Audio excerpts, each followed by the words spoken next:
Friends, Ved Prakash academy में आपका स्वागत है। आज का टॉपिक है रैम, रैंडम एक्सेस मेमोरी। चलिए इनसे भी जो पॉइंटें हैं समझ लेते हैं।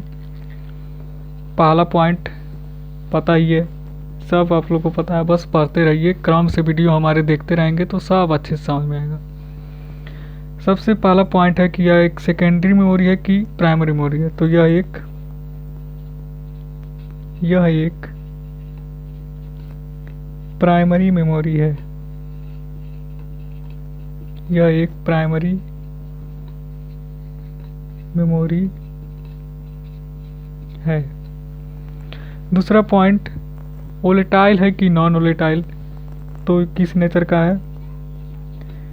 यह एक वोलेटाइल मेमोरी है।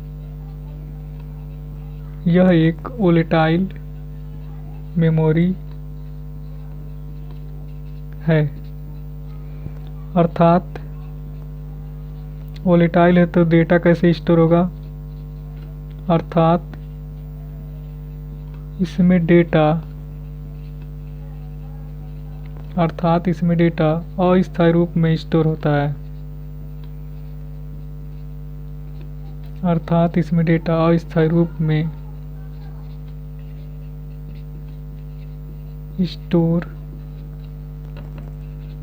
होता है। और यह मेन मेमोरी भी कौन है? तो यही है, यह एक मेन मेमोरी होता है। यह एक मेन मेमोरी भी है, मेन मेमोरी है। जब मैं डायग्राम बनवाया था तो मेन मेमोरी में दो मेमोरी लिखवाया था, एक रैम एक रोम। उसी वक्त मैंने बताया था कि दो लिखवाया है, लेकिन मेनली मेन मेमोरी कौन है? तो रैम ही है। इसका कारण भी बताया था, पिछले वीडियो में देख लीजिएगा, वीडियो लंबा हो जाएगा इसीलिए मैं ज़्यादा डिफाइन नहीं कर रहा हूँ, बस जो पॉइंट है वही बताते चला हूँ। तो यह एक प्राइमरी मेमोरी है, वोलेटाइल मेमोरी, अर्थात इसमें डेटा कैसे स्टोर होगा? अस्थायी रूप में। और यह एक मेन मेमोरी है। नेक्स्ट पॉइंट आता है कि इसकी स्पीड किस में मापी जाती है? तो इसकी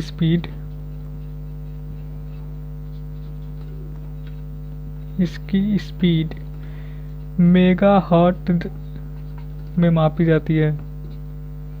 मेगाहर्ट्ज़ में मापी जाती है, लिख दे रहे हैं, मेगाहर्ट्ज़ में मापी जाती है,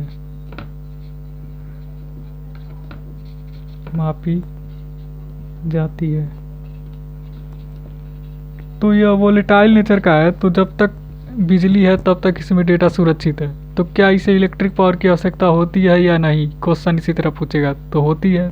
तो इसे इलेक्ट्रिक पावर की आवश्यकता होती है। इसे इलेक्ट्रिक पावर की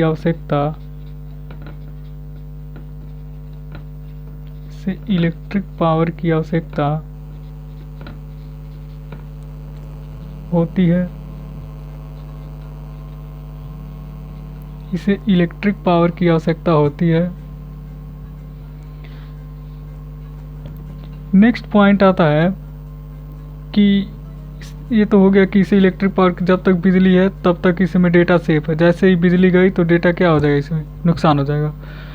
नेक्स्ट पॉइंट इसमें आता है कि इसमें किसका उपयोग होता है? तो इसमें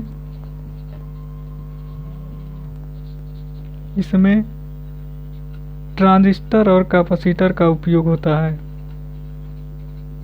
इसमें ट्रांजिस्टर और कैपेसिटर का उपयोग होता है। इसमें ट्रांजिस्टर और कैपेसिटर का उपयोग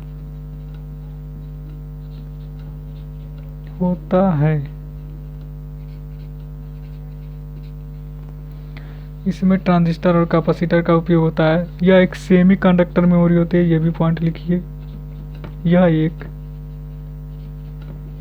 सेमी कंडक्टर मेमोरी भी होती है। यह एक सेमी कंडक्टर मेमोरी होती है।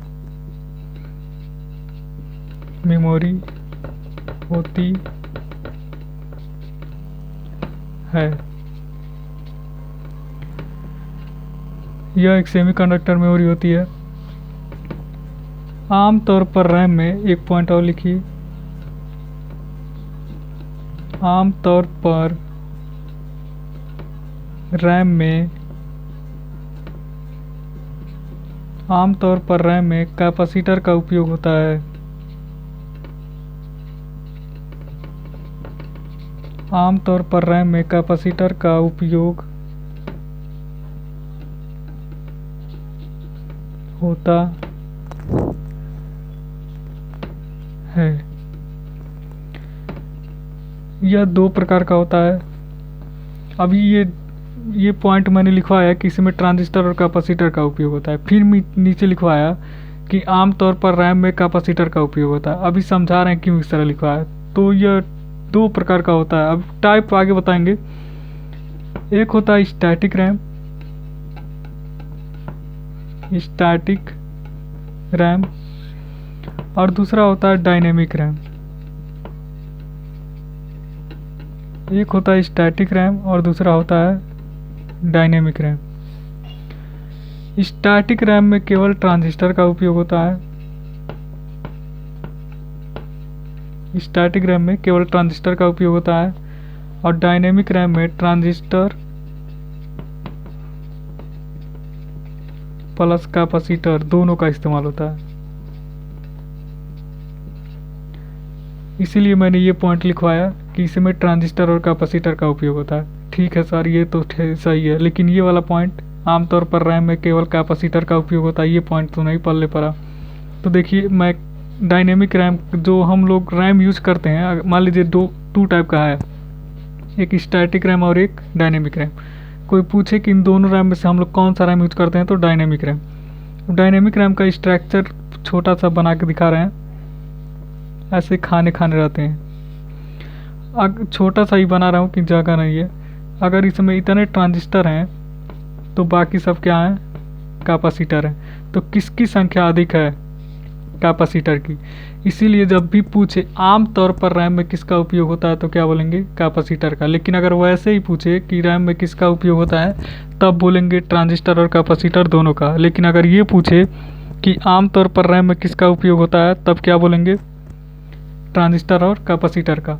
तो आई होप आप लोग को जो मैं पॉइंट समझाने का प्रयास किया हूँ कि समझ में आ गया होगा कि रैम एक क्या है, प्राइमरी मेमोरी है, और किस नेचर का है, तो वोलेटाइल मेमोरी है। वोलेटाइल है तो इसमें डेटा कैसे स्टोर होगा अस्थायी रूप में। यह एक मेन मेमोरी है, इसकी स्पीड मेगाहर्ट्ज में मापी जाती है। इसे इलेक्ट्रिक पावर की आवश्यकता होती है। भाई जब तक बिजली है तब तक डेटा सेफ है, तो यानी कि बिजली की आवश्यकता होती है। इसमें किसका उपयोग होता है, तो ट्रांजिस्टर और कैपेसिटर का। जहाँ भी ट्रांजिस्टर और कैपेसिटर का जिस भी मेमोरी में यूज हो, तो वह एक सेमीकंडक्टर मेमोरी ऑलरेडी होती है। तो कभी क्वेश्चन पूछ दे कि क्या रैम एक सेमीकंडक्टर मेमोरी होती है, तो यस होती है। और यह इसमें आमतौर पर किसका उपयोग होता है, तो कैपेसिटर का। बताया कारण क्या है कि स्टैटिक रैम में केवल ट्रांजिस्टर का उपयोग होता है और डायनेमिक रैम में ट्रांजिस्टर प्लस कैपेसिटर दोनों की संख्या। जो डायनेमिक रैम की संरचना होती है, इसमें सबसे अधिक किसकी संख्या होती है, तो कैपेसिटर की। और यही रैम हम लोग यूज करते हैं। इसीलिए जब भी पूछे कि आमतौर पर रैम में किसका उपयोग होता है, तो कैपेसिटर का। तो आज के लिए बस इतना ही पॉइंट। नेक्स्ट वीडियो में मिलेंगे टाइप ऑफ रैम में, जो कि मैंने बता ही दिया, स्टैटिक रैम और डायनेमिक रैम। तो उसमें भी देख लेंगे कुछ पॉइंट। आज के लिए इतना ही, जय हिंद।